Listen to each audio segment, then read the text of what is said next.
नागपुरात स्वतःचं घर परत मिळवण्यासाठी मराठी महिलेची वणवण। उषा प्रशांत चाफे या महिलेच्या कर्वेनगरमधील घरावर परप्रांतीय कुटुंबाचा कब्जा। घरभाड्याचे 18 लाखही दिले नाहीत। नागपूर पोलिसांच्या गुन्हे शाखेकडून गुन्हा दाखल। वाशिमच्या साही तालुक्यांमधील 40 लघु प्रकल्प कोरडे ठाक। उर्वरित लघु आणि 2 मध्यम प्रकल्पांमध्येही जेमतेम साठा शिल्लक। या भीषण पाणीबाणीमुळे ग्रामीण भागातील नागरिकांच्या घशाला कोरड।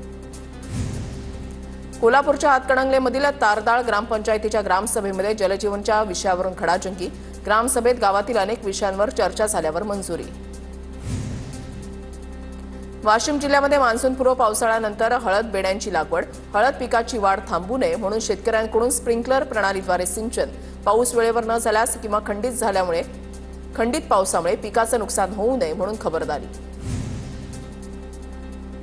वाशिममधील शेतकऱ्याचा वेगळा प्रयोग। दोडक्याच्या बागेमध्ये घेतलं कोबीचं आंतरपीक। 2 ते 2.5 लाखांच्या उत्पन्नाची अपेक्षा। झाकलवाडी इथले शेतकरी सुखदेव काळबांडे यांनी केला अनोखा प्रयोग।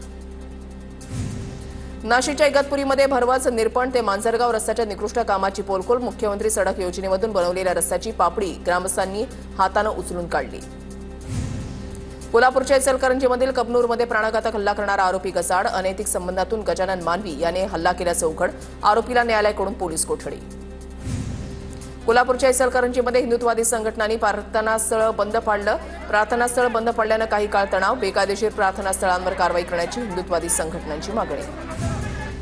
नाशिकच्या येवल्यामध्ये मोकाट जनावरांचा वावर वाढला। 2 वळूंच्या झुंजीमध्ये ज्येष्ठ नागरिक जखमी। मोकाट जनावरांचा बंदोबस्त करावा नागरिकांची मागणी।